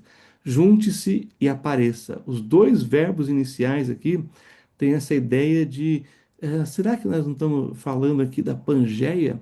Ou seja, um único continente que depois do dilúvio separou, né? Eu não sei aqui quantos assistiram aqui a Era do Gelo, que mostra ali a Pangeia. Pois é, eles estão ali de forma humorada, né? Lúdica, falando sobre essa questão. E faz sentido. Quando a gente olha, pensa e vê as medidas, calcula as medidas, é provável que aqui, quando fala junte-se terra e apareça a terra, né, é, nós tínhamos um único continente, tá bom? Então é bem interessante isso. Já nos versículos 1, 11 e 12, isto não era para ser uma descrição técnica da origem de toda a vida da planta. Parece referir-se a três tipos de planta. Olha que interessante: relva, grãos e frutas. Os animais comem a primeira e a segunda. Os seres humanos comem o segundo e o terceiro, né? A não ser o Nabucodonosor, que se viu comendo capim que nem gado, né? Bom, houve várias teorias científicas modernas sobre a ordem do desenvolvimento da vida vegetal. E aqui tem algumas críticas que a gente às vezes fica chocado, porque eles vão falar assim, não, a variedade é muito maior do que existe hoje, do que aquilo que foi falado lá no Gênesis, aquilo que estava na arca. Mas sim, é, mas essas espécies, quando elas misturam com outras, elas têm uma terceira e elas se adaptam, elas vão se modificando. Por exemplo, tem vários tipos de cachorro mas todos são caninos. Tem vários tipos de felinos, mas todos são felinos. Você tem um tigre, você tem um leão, você tem um gatinho. Vocês estão entendendo que é da mesma espécie, mas a variedade é muito grande. E ainda o homem mete a mão e muda mais ainda. Por quê? Porque tem ali as coisas que se encaixam. Mas você não vai misturar um cavalo, um equino, né, com um felino. Estão entendendo? Porque são espécies diferentes. Então, às vezes, o pessoal faz umas críticas assim, que eu fico assim, sabe, meio chocado. Se dizem tão inteligentes e fazem umas coisas assim que você fala, pô, mas não faz sentido isso aí que você está falando. Ah, então, olha só a expressão, né? Produz a terra segundo o quê? A sua espécie. E a variedade vai ser em relação à espécie, cada espécie. Mas não vai mudar as espécies, ok? Isso aqui acho que tem que ficar bem claro para a gente. Bom, deixa eu ir aqui, quarto dia, né? Nós temos os luminares para depósitos da luz que já havia sido criada no primeiro dia, né? Falamos sobre isso. Agora, isso aqui é interessante. Opa, temos plantas aqui, temos esse mundo vegetal. Olha só, não tem mundo animal aqui, é vegetal. Aí sim precisa ter o quê, meus abençoados alunos? O sol. Entenderam? Porque aí vai ter que ter a fotossíntese aqui. Agora sim, o sol faz sentido e é necessário. Ok? Olha só, os versículo 14. O sol, né, os luminares, para sinais, para tempos determinados, estações, para dias e anos. Ou seja, as luzes celestiais eram para marcar os dias de festa e outros ciclos de descanso, trabalho e adoração. Os textos bíblicos falam sobre isso. O Sol foi criado para dividir o calendário e cada dia em segmentos de tempo para ajudar os humanos a cumprir todas as suas responsabilidades. Os dois grandes luminares e fez as estrelas. Deus é o criador dos corpos celestes. Isaías também fala sobre isso. Eles não são deuses para serem adorados, né? Adoração astral na Mesopotâmia, e você vai ver nas tribos indígenas também tem isso, né? Porque eles percebem como que o sol, a lua marca, né, as estações, as épocas, mexe com as marés, as luas e assim por diante. Tem todo esse aspecto científico e não de místico, de superstição, tá bom? Então isso aqui fica importante a gente falar. Ora, eles são servos físicos, né? Esta é uma afirmação teológica. Deus criou eles para esse objetivo. Já nos versículos 17 a 18, a estrutura paralela do hebraico significa aqui três propósitos, além de Gênesis 1:14. Ou seja, tem os seus propósitos. Tudo que Deus fez tem propósito e sentido e nada é indispensável, tá bom? Vamos agora para o quinto dia da criação. Aí, olha só, aves e animais marinhos. Olha só. Os invertebrados aparecem no período cambriano, que eu falo sobre isso aqui. Isso aqui é interessante, porque no cambriano eles reconhecem que houve um momento, eles chamam de explosão cambriana, em que surgiram nos oceanos, né, animais em um momento só. Então, você vê que quando você tem um cientista sério, as coisas vão aparecendo corretamente, né, e não vão contradizendo a palavra de Deus, tá bom? Que surgiu de repente em abundância de formas. Isso aqui é muito interessante. Por que que existe mais variedade de animais no mar, nos oceanos, do que na terra? Porque, é claro, a Terra foi inundada pelo dilúvio. É óbvio isso. Essas coisas já deviam mexer com os cientistas e falar: opa, interessante isso aqui, né? Está na Bíblia, não é? Pois é. Estão pegando a coisa? Mas, olha só, ele vai dizer aqui também ó, que alma vivente. Agora aqui nós vamos lidar com um termo hebraico. Nefesh quer dizer alma. E olha que interessante, os animais têm almas também. Nós, seres humanos, também temos. E aqui diz que os animais também têm. São alma vivente, as aves, né? E agora interessante, aves é um termo, esse termo em hebraico é uma expressão genérica para tudo aquilo que voa, inclusive inseto. Então, eh, Deus foi econômico aqui em palavras, mas com abrangência, tá bom? Criou também, né? Criou, Deus é o criador desses animais. Então, qual é a diferença aqui entre nós e os seres humanos? É que nós fomos criados à imagem e semelhança de Deus, tá bom? E, claro, há um termo especial aqui na criação do universo, das criaturas do mar e da humanidade. E aí, quando fala de criar o homem, Gênesis 1, 26 e 27, o destaque é a imagem e semelhança. A gente tem uma expressão que se usa nas escolas, né, secular, que é animal racional e animal irracional. Assim, irmãos, se a gente observar os animais, todos eles têm inteligência.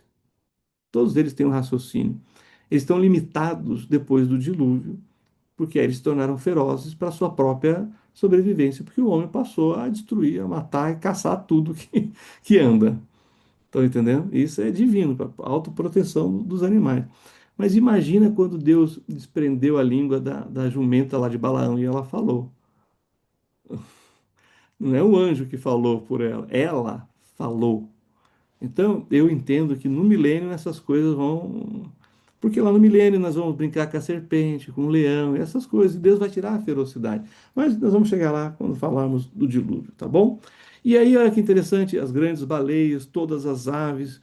Meus queridos, isso está muito claro aqui no texto bíblico, tá bom? E para indo aqui para o final, deixa eu ver. Não, acho que a gente pode deixar o sexto dia aqui da criação do homem para a nossa próxima aula amanhã às 20 horas, tá bom?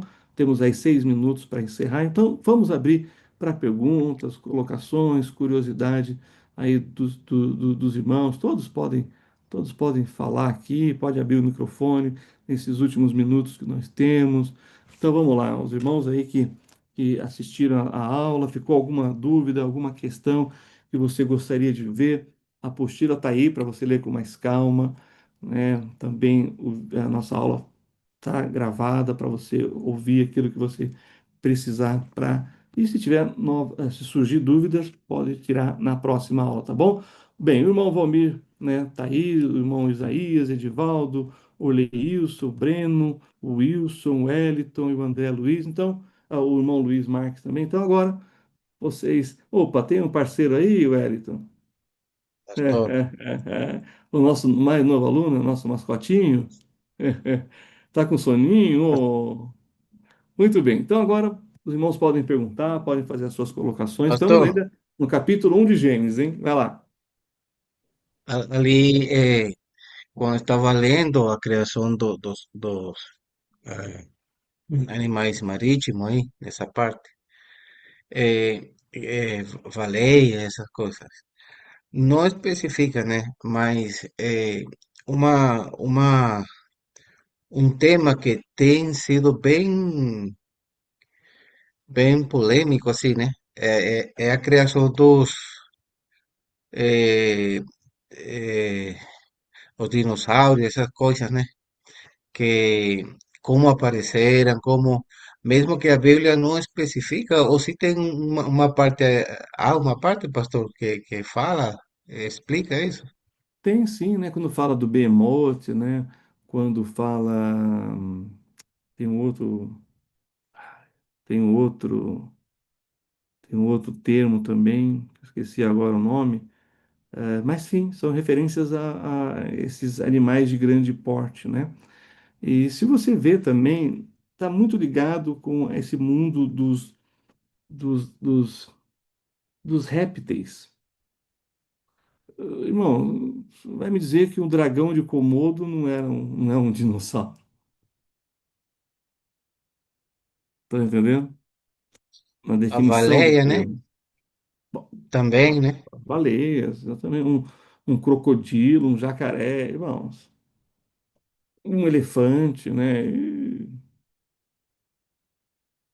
Então, assim, é que tem os dinossauros de Hollywood e tem os dinossauros que encontraram os fósseis, né?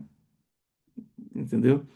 Então eles conviveram com os homens, eles não foram destruídos de uma vez. É claro que no dilúvio os animais de grande porte tiveram grande prejuízo, né? Mas e os de grande porte sempre foi uma ameaça para o homem, tá entendendo? Então o homem sempre eliminou, porque era uma ameaça para a sua própria existência.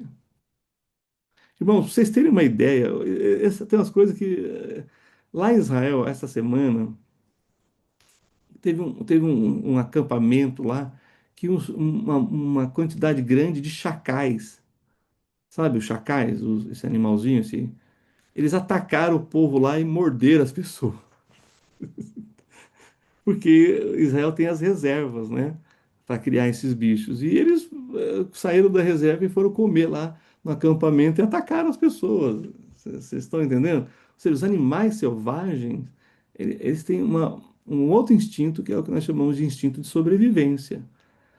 Tá bom? E os dinossauros, pensando nesses animais de grande porte, porque nós temos os lagartos, nós temos lagartixa também. São esses répteis que eu estou falando para vocês aqui, né? E se a gente pensar, agora, os de grande porte são minoria. Eles só existem em reservas, porque os animais de grande porte, eles são uma ameaça para o homem, entende?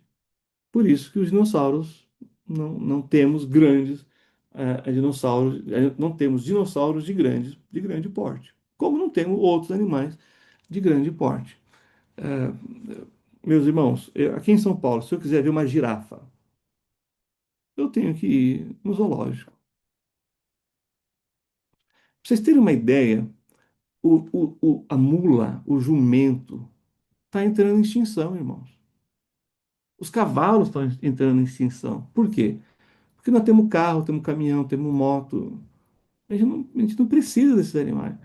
Os jumentos, tem no Brasil um paraíso para os jumentos, ou seja, para manter eles. Porque, ou estão vendendo para os chineses, né? Porque os chineses comem qualquer coisa também, né? Vocês estão entendendo o que eu estou dizendo? Ou seja, um animal que era útil, que não é mais, está entrando em extinção. Mas qual é a ameaça que um jumento tem para nós?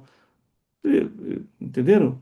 Então, se a gente olhar isso e ver os animais de grande porte, inclusive os dinossauros, que a Bíblia fala deles, é o behemoth, tem um que é o tá na água, agora eu vou lembrar e eu falo para você. Que são Então, os nomes assim que não há dúvida entre os estudiosos que eram os dinossauros que aparecem na Bíblia, ok? Que tem essa classificação. Então é isso aí. Não podemos negar, a Bíblia não nega os dinossauros, a Bíblia só não coloca como eles foram extintos de forma assim sobrenatural ou de uma catástrofe muito grande, como é colocado pela ciência, e sim conforme a questão do dilúvio e depois aqueles que saíram da arca, que se reproduziram, esses também foram sendo caçados. Olha, irmãos, deixa eu só fazer um detalhe aqui. Nós tivemos uma época no Brasil, campanha para parar a extinção do mico-leão-dourado. Vocês estão entendendo? Que ameaça que é o mico-leão-dourado para o ser humano. Mas pode deixar de existir. Agora, imagina animais de grande porte. Então era isso aí que eu tinha para falar, tá bom, irmão? Irmão Luiz. Mais alguém? Pastor, com relação ao livro, que o senhor coloca ali, né, foco e desenvolvimento no Antigo Testamento, Sim. da página 21 a 58, o senhor consegue disponibilizar para a gente ou não vai ter Sim, necessidade? eu tenho ele aqui, que é do Carlos Oswaldo, né? É, Mas eu tenho também, eu vou disponibilizar para vocês, tá bom? Vou colocar lá no nosso WhatsApp do ETBAB, tá bom para vocês? pode ser, obrigado. Nada. Mais alguém? Mais alguma pergunta?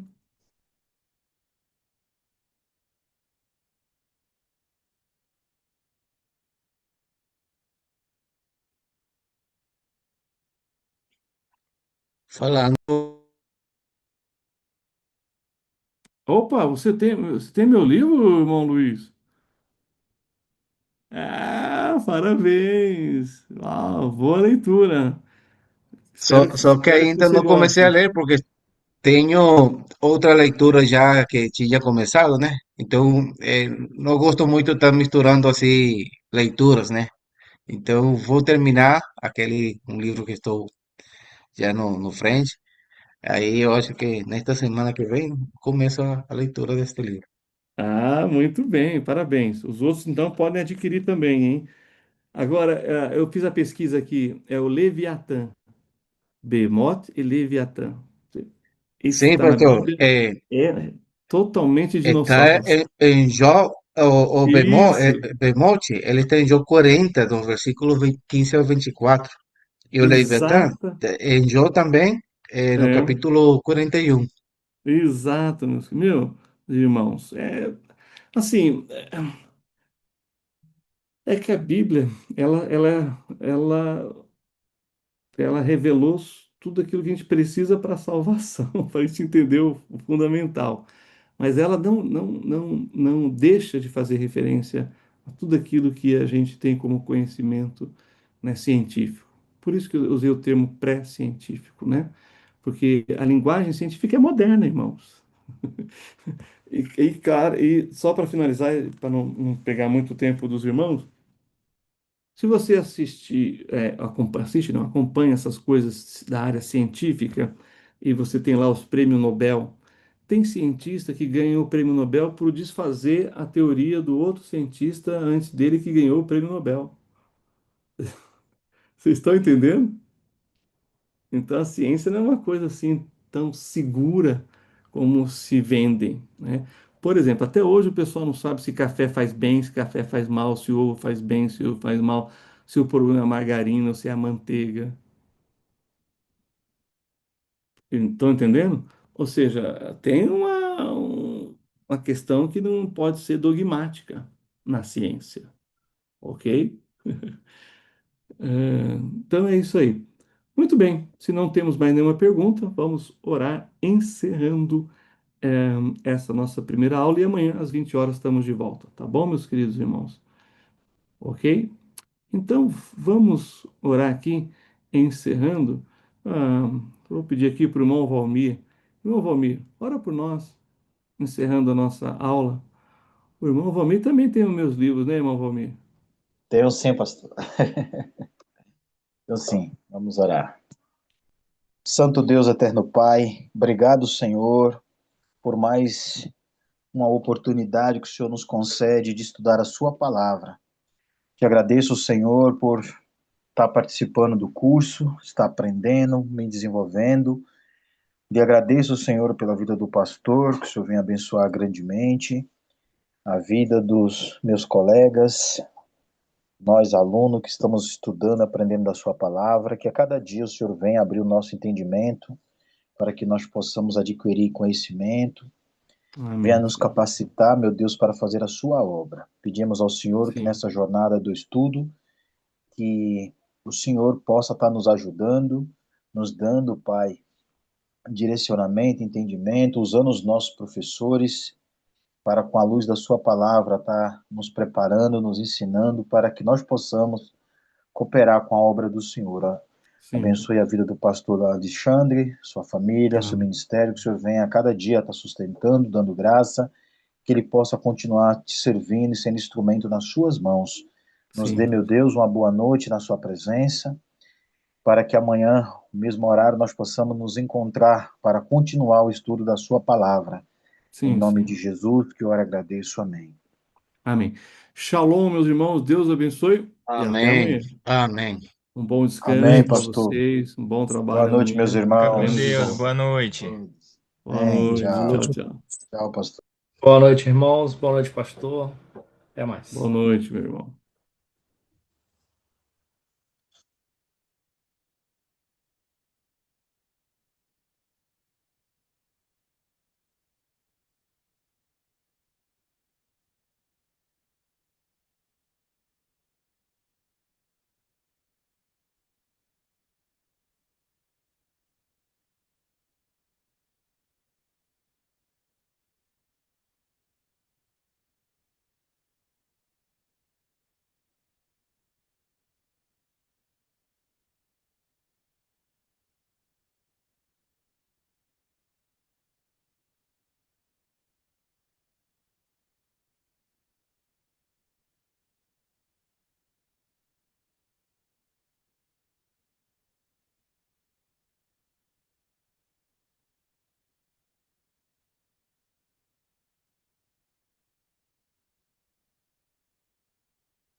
Vou aproveitar o tempo lá no Congresso para a gente fazer o site do Amigo de Sião, bem bonito, né?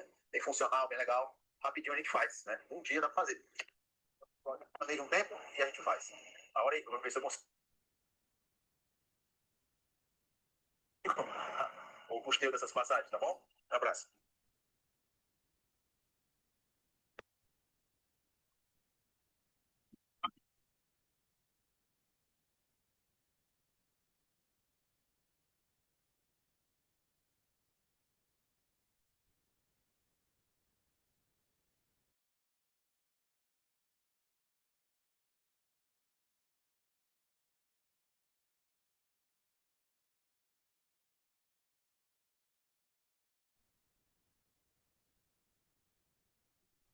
Shalom, queridos alunos, estou aqui de volta para fazermos o nosso resumo da aula sobre a exposição exegética aqui do livro de Gênesis, o seu capítulo primeiro. Mas antes, nós fizemos uma introdução, falamos da importância desse livro, vimos a questão da definição do nome, tanto em português, da origem do grego, e também o termo em hebraico Bereshit, que quer dizer no princípio, bem como falamos da canonização, né, do reconhecimento desse livro, aí por comentaristas externos e internos das Sagradas Escrituras, reconhecendo aí a autoria como sendo, né, de Moisés. Falamos também do gênero, que basicamente é narrativa, mas também tem ali esse aspecto da poético, alguma parte poética no texto, bem como também ali a profecia, né, como estilo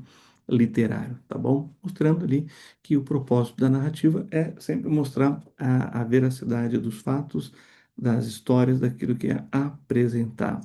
Também falamos sobre a data, século XV a.C., lá no ano de 1445, com a saída de Israel do Egito, né, da escravidão do Egito, ali nas regiões do Sinai, e também no deserto, que o povo de Israel passou 40 anos ali. Moisés escreveu o Pentateuco, incluindo o primeiro livro, né, o livro de Gênesis, tá bom?